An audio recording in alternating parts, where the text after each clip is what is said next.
Bismillahirrahmanirrahim. Assalamu alaikum. Today we are going to start question number 2 of exercise number 1.1. Question number 2 में हमें कहा गया है कि solve by factorization, यानी कि इस क्वेश्चन में हमें जो इक्वेशंस दी गई हैं वो सारी की सारी क्वाड्रेटिक इक्वेशंस हैं और हमने उन्हें सोल्व करना है फैक्टराइजेशन वाले मेथड से।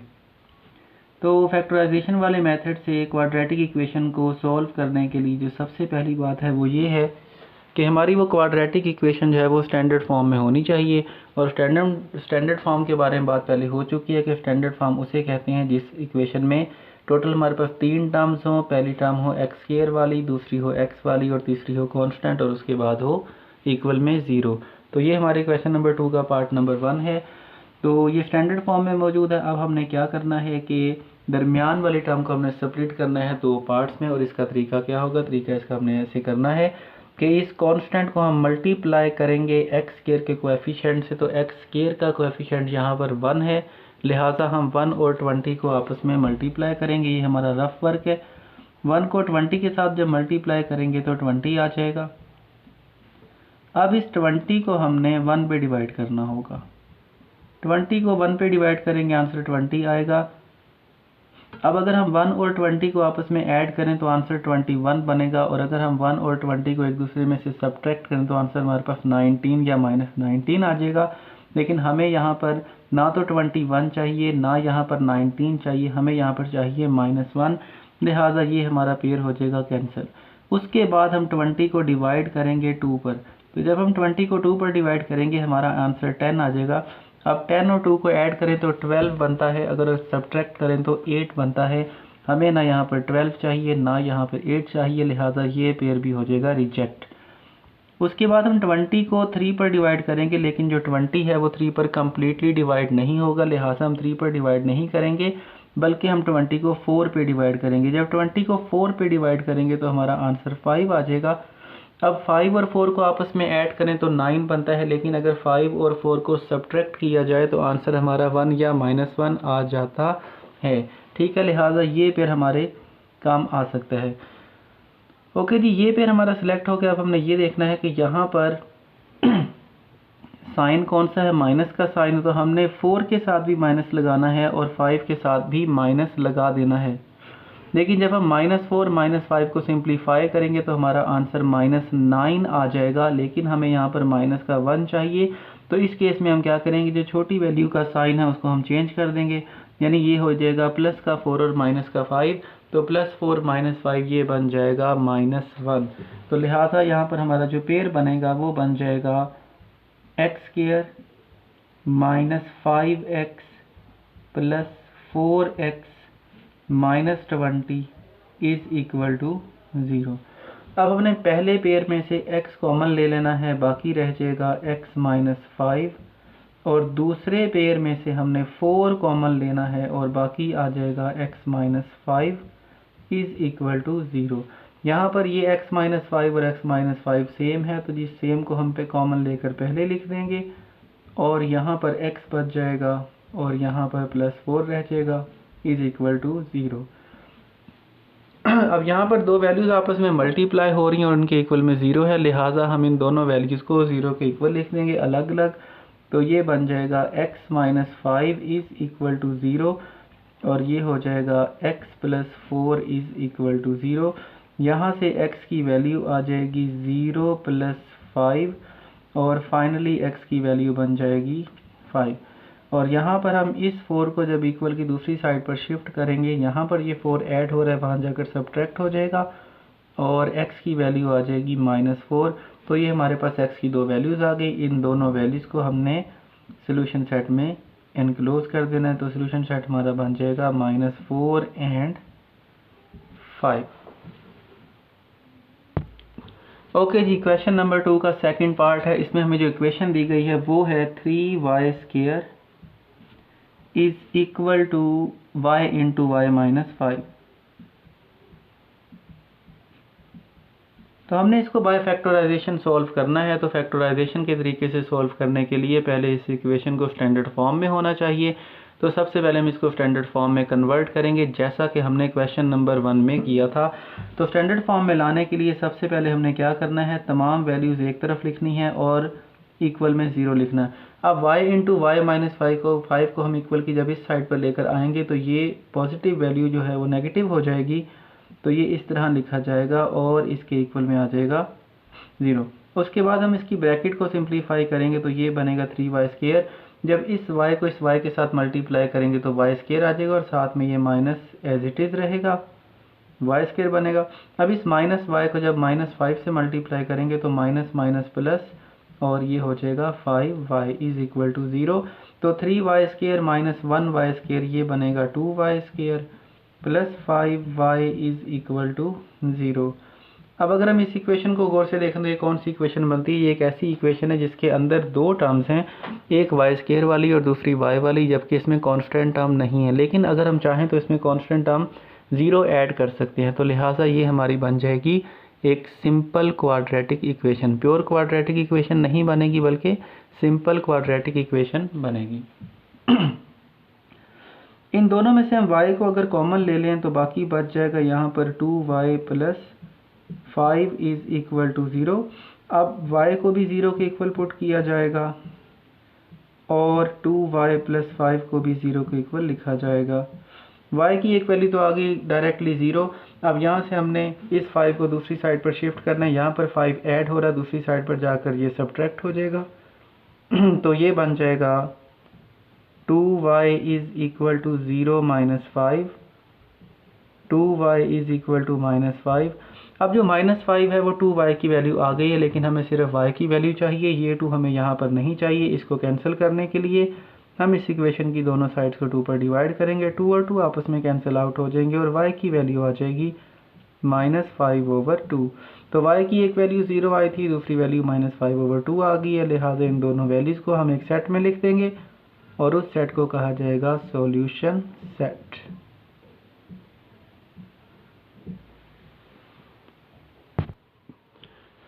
ओके जी, थर्ड पार्ट में हमें जो इक्वेशन गिवन है वो है जी 4 - 32x is equal to 17x²। तो सबसे पहली बात कि ये जो इक्वेशन हमें दी गई है ये क्वाड्रेटिक इक्वेशन है लेकिन स्टैंडर्ड फॉर्म में नहीं है। तो सबसे पहले हम इसको स्टैंडर्ड फॉर्म में लेकर आएंगे। उसके लिए क्या करना है, तमाम वैल्यूज़ एक तरफ और 0 दूसरी तरफ। 4 - 32x, जब इस 17x² को इक्वल की साइड पर लाएंगे तो ये नेगेटिव हो जाएगा, -17x² इज इक्वल टू 0। उसके बाद हम इसकी तरतीब लगाएंगे तो सबसे पहले हमने वो टर्म लिखनी है जो x² वाली है, उसके बाद हमने वो टर्म लिखनी है जो x वाली है और एंड पे हमने अपनी कांस्टेंट टर्म को लिख के इक्वल टू 0 लिखना है। ये हमारी क्वाड्रेटिक इक्वेशन की स्टैंडर्ड फॉर्म बन चुकी है क्योंकि इसमें सबसे पहली टर्म x² वाली है, दूसरी x वाली है और तीसरी कांस्टेंट और उसके बाद इक्वल एंड 0 है। लेकिन यहाँ पर एक छोटी सी प्रॉब्लम ये है कि जो हमारी फर्स्ट टर्म है यानी कि जो हमारी x² वाली वैल्यू है या टर्म है वो नेगेटिव है। तो इसका माइनस ख़त्म करने के लिए हमने क्या करना है, पूरी इक्वेशन को -1 से मल्टीप्लाई करना है या डायरेक्टली तमाम वैल्यूज़ के साइन हमने चेंज कर देने हैं। 17x² हो जाएगा, ये प्लस का 32x आ जाएगा और यहाँ पर जो प्लस का 4 है माइनस का 4 हो जाएगा इस इक्वल टू 0। 0 भी हमारा माइनस का हुआ है लेकिन 0 को कोई फ़र्क नहीं पड़ता साइन की वजह से, इसलिए हम 0 के साथ कोई भी साइन यहाँ पर मेंशन नहीं करते। ओके, जब हमने इसकी फैक्टराइजेशन करनी है तो फैक्टराइजेशन का तरीका यहाँ पर वही यूज़ होगा जो हमने इसके पार्ट नंबर 1 में यूज़ किया था। सबसे पहले हम क्या करेंगे, अपने x² के कोएफिशिएंट को मल्टीप्लाई करेंगे कांस्टेंट वैल्यू के साथ, मीन्स कि हम 17 को मल्टीप्लाई करेंगे 4 के साथ। तो 17 multiplied by 4 is equal to 68। अब हमने 68 को एज़ यूजुअल 1 पर डिवाइड करना है, तो जब हम 64 को 1 के साथ डिवाइड करेंगे तो हमारा आंसर भी 68 आएगा। इसको और इसको फोकस करेंगे, अगर हम 1 और 68 को आपस में ऐड करें तो 69 बनता है और अगर सब्ट्रैक्ट करें तो 67 बनता है।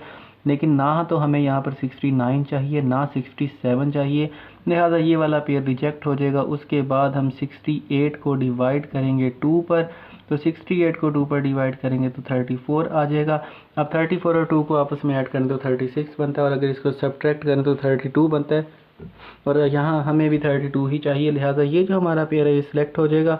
अब हम ये देखते हैं कि यहाँ पर 32 के साथ साइन पॉजिटिव है, अगर हम इन दोनों के साथ पॉजिटिव लगा दें तो इसका आंसर तो +2 + 34 यानी कि प्लस का 36 आ जाएगा। तो ये तो मामला जो है वो बिगड़ गया है, लिहाजा हमने क्या करना है, छोटी वैल्यू को साइन जो है वो चेंज कर देना, यानी कि 2 के साथ माइनस लगा देना। अब -2 + 34 ये हमारा प्लस का 32 बनेगा, लिहाजा ये हमारा पेयर सिलेक्ट होगा।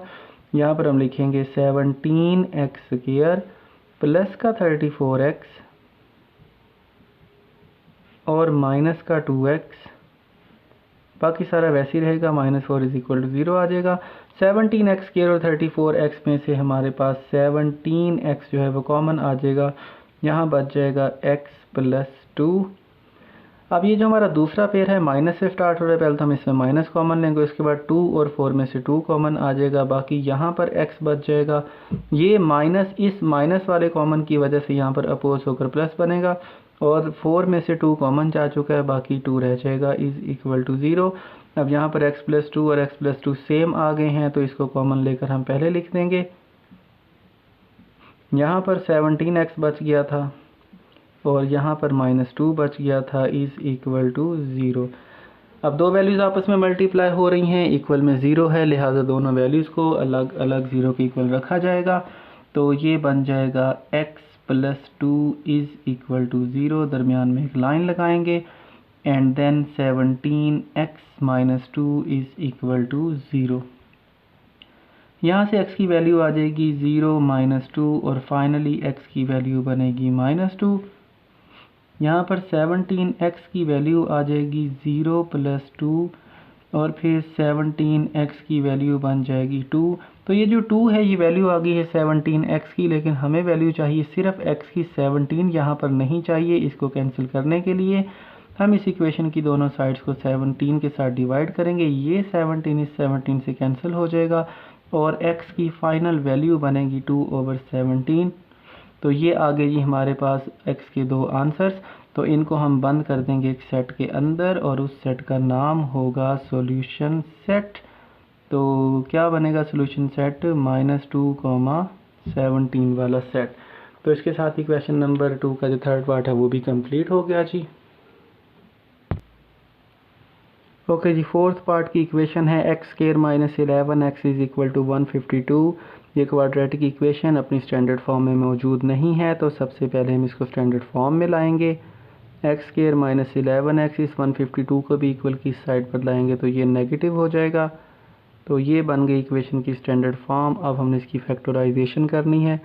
x² का कोएफिशिएंट 1 है, उसको मल्टीप्लाई करेंगे 152 के साथ, और यहाँ पर जो हमारा सूटेबल पेयर बनेगा वो बनेगा 19 × 8। 19 × 8 हमारा सूटेबल पेयर बनेगा, और उसमें 19 हम रखेंगे माइनस का और 8 रखेंगे प्लस का।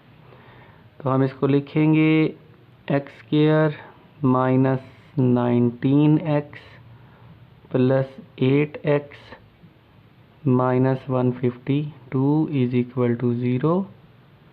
उसके बाद पहले पेयर में से हम x कॉमन ले लेंगे, बाकी रह जाएगा x - 19।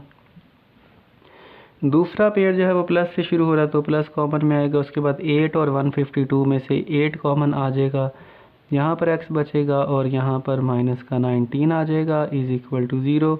x - 19 x - 19 सेम है, इसको हम कॉमन लेकर पहले लिख देंगे, और बाकी यहाँ पर बच जाएगा x + 8 = 0। x - 19 को भी 0 के इक्वल लिखा जाएगा और x + 8 को भी 0 के इक्वल लिखा जाएगा एज़ यूजुअल, जैसे पहले लिखते रहे हैं। यहाँ पर x की वैल्यू आ जाएगी 0 + 19 और फाइनली x की वैल्यू बन जाएगी 19। इसी तरह यहाँ पर x की वैल्यू बनेगी 0 - 8 और फाइनली x की वैल्यू आ जाएगी -8। तो ये हमारी x की दोनों वैल्यूज़ आ गई हैं। इसको हम सेट में इनक्लोज कर देंगे और ये सेट हमारा बन जाएगा सॉल्यूशन सेट।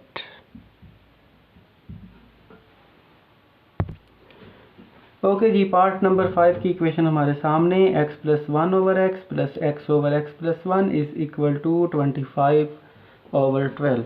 तो सबसे पहले इसको स्टैंडर्ड फॉर्म में लाने का जो हमारा पहला स्टेप होगा, उसमें हमने तमाम वैल्यूज़ को एक तरफ करना है और 0 को दूसरी साइड पर लिखना है। तो ये बन जाएगा कुछ इस तरह से। 25/12 को जब इस साइड पर लाएंगे तो ये माइनस का हो जाएगा, यानी नेगेटिव हो जाएगा, = 0। अब हमने इसकी ब्रैकेट ख़त्म करनी होती है, ब्रैकेट इसमें मौजूद नहीं है। उसके बाद हमने बटा यानी फ्रैक्शन को ख़त्म करना होता है, फ्रैक्शन इसमें मौजूद हैं।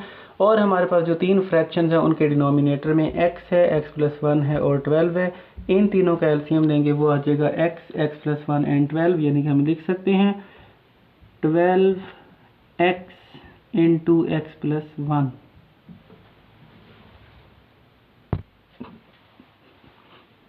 ओके जी, अब ये x और ये x आपस में कैंसिल हो जाएंगे और ये 12 × x+1 मल्टीप्लाई हो जाएगा इस x+1 से।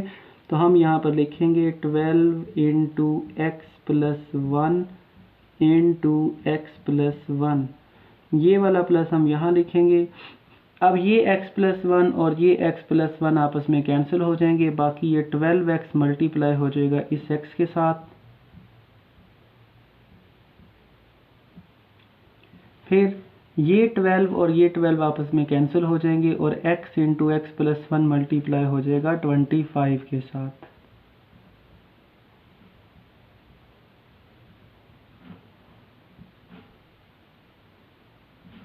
Is equal to 0। 12 को एज इट इज़ लिखा रहने देंगे और यहाँ पर हम मल्टीप्लाई करेंगे, x को x के साथ मल्टीप्लाई करेंगे तो x² आ जाएगा। इस x को 1 के साथ मल्टीप्लाई करेंगे तो x बनेगा। फिर इस 1 को x के साथ मल्टीप्लाई करेंगे तो ये भी x आ जाएगा। और फिर इस 1 को 1 के साथ मल्टीप्लाई करेंगे तो 1 आएगा। प्लस लिखेंगे 12x को जब x के साथ मल्टीप्लाई करेंगे तो ये 12x का स्क्वायर बनेगा। माइनस 25x को x के साथ मल्टीप्लाई करेंगे तो ये 25x² बनेगा। और फिर इस -25x को जब +1 के साथ मल्टीप्लाई करेंगे तो ये -25x आ जाएगा। Is equal to 0। अब ये जो डिनोमिनेटर है हमने इसको भी दूसरी साइड पर ले जाकर 0 से मल्टीप्लाई कर दिया और ये इसका आंसर भी 0 आ गया, यानी कि डिनोमिनेटर हमारा जो है वो ख़त्म हो गया। ओके जी, अभी इस ब्रैकेट के अंदर कुछ सिंप्लीफिकेशन बाकी है, लिहाजा अभी इस ब्रैकेट को ओपन नहीं किया जाएगा। x² लिखेंगे प्लस x, ये हमारा बन जाएगा प्लस का 2x+1। बाकी ऊपर वाली वैल्यू हमने एज इट इज़ यहाँ पर लिख देनी है, यानी कि ये स्टेप हमारा रिपीट हो गया किसी हद तक। ओके जी, 12 को इनसाइड मल्टीप्लाई करेंगे तो ये बन जाएगा 12x² + 24x + 12 और बाकी तमाम वैल्यूज़ एज इट इज़ लिखी जाएंगी। तो ये भी हमारा तकरीबन आधा स्टेप जो है वो रिपीट हो गया। ओके जी, ब्रैकेट्स भी ख़त्म हो गई हैं, बटे भी ख़त्म हो गए, ये एक सिंपल फॉर्म बन गया। अब हमने क्या करना है कि इसकी तरतीब लगानी है। सबसे पहले x² वाली वैल्यूज़ लिखी जाएंगी, उसके बाद x वाली लिखी जाएंगी और उसके बाद कॉन्स्टेंट्स। तो x² वाली जो एक वैल्यू है वो 12x² है, इसके बाद एक और 12x² है और इसके बाद एक -25x² लें जी। x² वाली वैल्यूज़ मुकम्मल हो गई। अब हम x वाली वैल्यू ढूंढेंगे तो सबसे पहले है 24x, then we have -25x।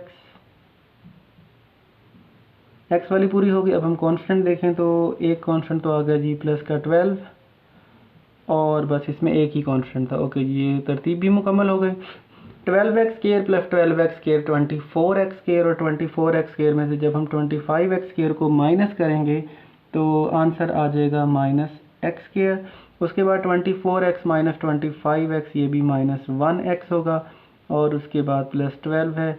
Okay जी, अब हम यहाँ देख रहे हैं कि इस इक्वेशन में टोटल 3 टर्म्स हैं। सबसे पहली x² वाली है, दूसरी x वाली है, तीसरी constant, than equal and 0।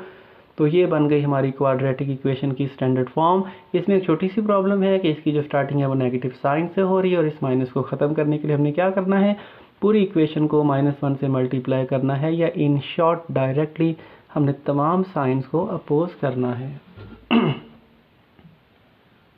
x² plus का हो जाएगा, x प्लस का हो जाएगा और जो 12 है वो माइनस का आ जाएगा, इज इक्वल टू 0। अब हमने इसकी फैक्टराइजेशन करनी है, तो फैक्टराइजेशन करने के लिए हमने क्या करना है, x के कोएफिशिएंट यानी 1 को मल्टीप्लाई करना है कांस्टेंट यानी 12 के साथ। तो 1 इंटू 12 12 आ जाएगा और 12 का जो पेयर बनेगा वो बनेगा 3 इंटू 4, वहाँ पर 3 होगा नेगेटिव और 4 होगा पॉजिटिव।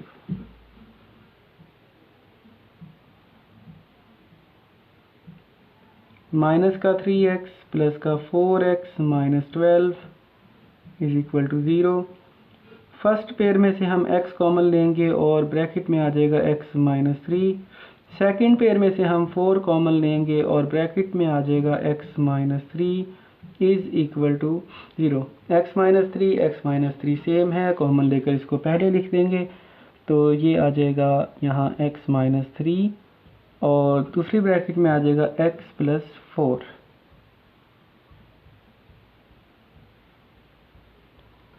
x माइनस 3 को भी हम 0 के इक्वल राइट करेंगे, इन्हें लिख लेंगे, और x प्लस 4 को भी हम 0 के इक्वल लिखेंगे।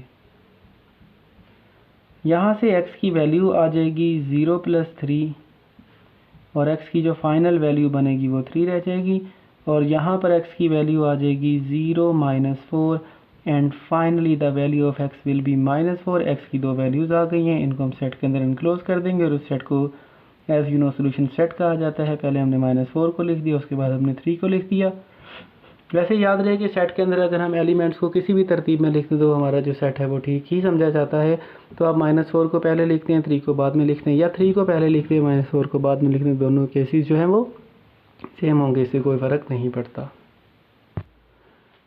ओके जी, पार्ट 6 की इक्वेशन हमारे सामने 2 over x minus 9 is equal to 1 over x minus 3 minus 1 over x minus 4। तो सबसे पहले हमने इसको स्टैंडर्ड फॉर्म में लेकर आना है। इस पार्ट में हम स्टैंडर्ड फॉर्म में लाने का मेथड थोड़ा सा चेंज कर रहे हैं। वैसे तो आप जो पहले वाला मेथड है उसको भी यहाँ पर यूज़ कर सकते हैं। तमाम वैल्यूज़ को एक तरफ कर लेंगे, 0 को दूसरी तरफ कर लेंगे, उसके बाद ब्रैकेट्स को ख़त्म करेंगे, बटे को ख़त्म करेंगे, वगैरह वगैरह। इसमें मैं थोड़ा सा डिफरेंट कर रहा हूँ ताकि ये मेथड भी हमें थोड़ा सा समझ आ जाए। तो मैं इस साइड को अलग सिंप्लीफाई करूँगा, वैसे भी इसको सिंप्लीफाई करने की ज़रूरत नहीं है, और इस साइड को हम अलग से सिंप्लीफाई करेंगे। जब ये साइड भी सिंप्लीफाई हो जाएगी और ये भी सिंप्लीफाइड फॉर्म में है, फिर हम इसके ऊपर एक और मेथड अप्लाई करेंगे, देखते हैं वो कैसे करना है। ओके जी, स्टार्ट करते हैं। सबसे पहले इस साइड को हम एज इट इज़ लिखा रहने देंगे। 2 over x minus 9 is equal to, इसका और इसका एलसीएम लेंगे तो वो आ जाएगा x minus 3 into x minus 4।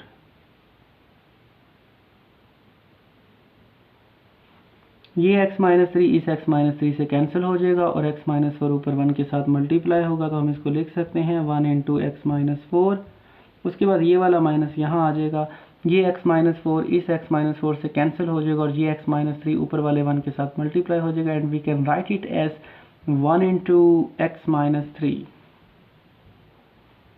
This side will be written as it is and is equal to 1 को x माइनस 4 के साथ मल्टीप्लाई करेंगे तो ये x माइनस 4 आ जाएगा। उसके बाद -1 को जब x से मल्टीप्लाई करेंगे तो -x आ जाएगा, एंड देन -x को जब -3 से मल्टीप्लाई करेंगे तो ये माइनस माइनस प्लस का 3 बन जाएगा, ओवर x को x से मल्टीप्लाई करें तो ये आ जाएगा x स्क्वायर, फिर x को -4 से मल्टीप्लाई करें तो ये बनेगा -4x, फिर -3 को x के साथ मल्टीप्लाई करें तो ये माइनस का 3x बनेगा, और -3 को -4 से मल्टीप्लाई करें तो ये g12 आ जाएगा। 2 ओवर x माइनस 9 को वैसे ही लिखा रहने देंगे, इज इक्वल टू x और -x आपस में कैंसिल आउट हो जाएंगे, -4 प्लस 3 ये बनेगा -1। Okay ji, x square -4x minus 3x will be -7x plus 12। तो अब हमारी ये वाली साइड सिंप्लीफाई होगी। अब इसको सिंप्लीफाई करने के बाद यहाँ पर एक चीज़ क्लियर है कि इक्वल के दोनों साइड पर एक एक फ्रैक्शन मौजूद है और इसके अलावा कोई भी चीज़ मौजूद नहीं है। तो ऐसी सिचुएशन में हमने क्या करना है कि इसको करना है क्रॉस मल्टीप्लाई। तो यहाँ पर आप एहतियातन लिख लें, ज़रूरत नहीं है लेकिन लिखने को एक अच्छा इंप्रेशन हो जाएगा, बाय क्रॉस मल्टीप्लिकेशन।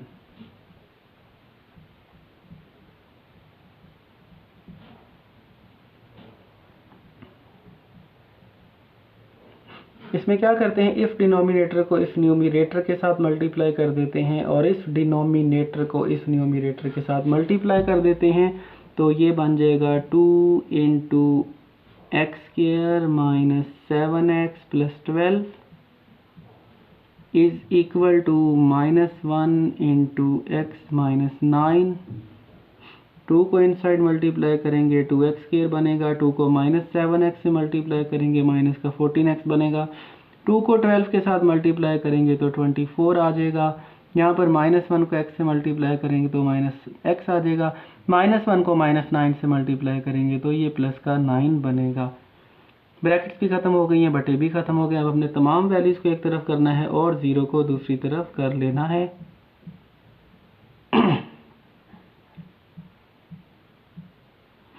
इस -x जब इक्वल की इस साइड पे लाएंगे तो ये प्लस का x हो जाएगा। इस तरह इस +9 को जब इस तरफ लेकर आएंगे तो ये माइनस का 9 हो जाएगा, इज इक्वल टू 0। उसके बाद हम इसकी तरतीब लगाएंगे। सबसे पहले x² वाली वैल्यूज़ आ जाएंगी, उसके बाद x वाली वैल्यूज़ आ जाएंगी और एंड पर हमारे जो हैं कॉन्स्टेंट्स आ जाएंगे, इज इक्वल टू 0 हो जाएगा।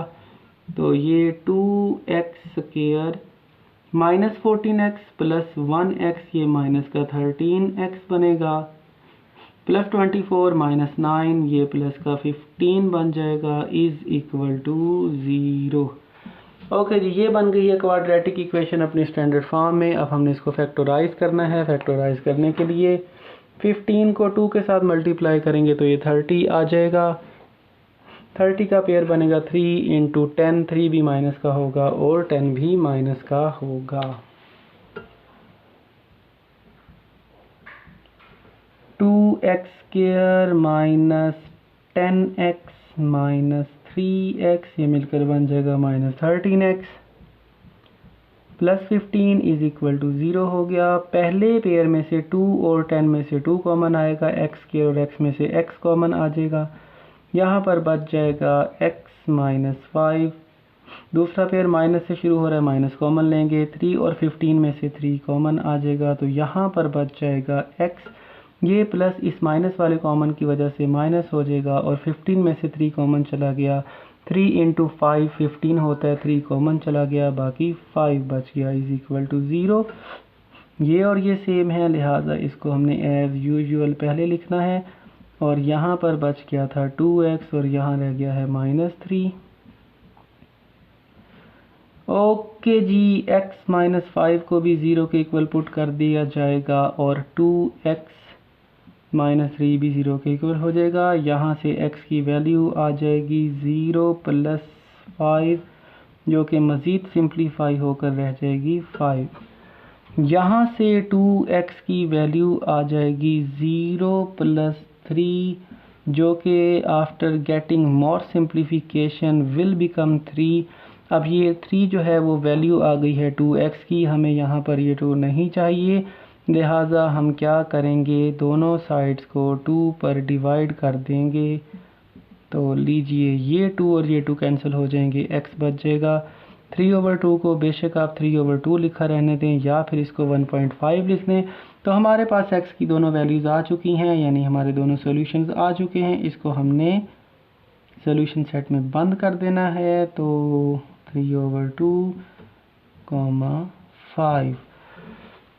तो ये था जी हमारा एक्सरसाइज नंबर 1.1 का क्वेश्चन नंबर 2 का कंप्लीट सॉल्यूशन। तो इस क्वेश्चन में हमारे पास टोटल 6 पार्ट्स थे, वो तमाम की तमाम क्वाड्रेटिक इक्वेशंस थी। उनमें से कुछ स्टैंडर्ड फॉर्म में थी और कुछ स्टैंडर्ड फॉर्म में नहीं थी, लिहाजा जो स्टैंडर्ड फॉर्म में थी उनको हमने डायरेक्ट स्टार्ट करना है और जो स्टैंडर्ड फॉर्म में नहीं हैं उन्हें पहले हमने स्टैंडर्ड फॉर्म में लेकर आना है। स्टैंडर्ड फॉर्म में लाने के बाद फिर हमने उनको सॉल्व करना है और मेथड यहाँ पर कौन सा यूज़ करना है, बाय फैक्टराइजेशन, यानी कि हमने इन क्वाड्रेटिक इक्वेशंस को सॉल्व करना है फैक्टराइजेशन मेथड को यूज़ करते हुए। उम्मीद है कि हमें इस क्वेश्चन के तमाम पार्ट समझ आ गए होंगे। अब आप इनकी प्रैक्टिस कीजिए, इनको मज़ीद समझने की कोशिश कीजिए। अगर फिर भी आपको इन पार्ट्स में किसी किस्म की कोई क्यूरी हो, किसी किस्म का कोई प्रॉब्लम हो, तो वो आप हमसे कंसर्न कर सकते हैं। इंशाअल्लाह अज़ीज़ पूरी कोशिश की जाएगी कि अगर आपकी कोई प्रॉब्लम जिसमें बाकी रह गई हैं तो उनको सॉल्व किया जाए। तो आज के लिए इतना ही। अल्लाह हाफिज़।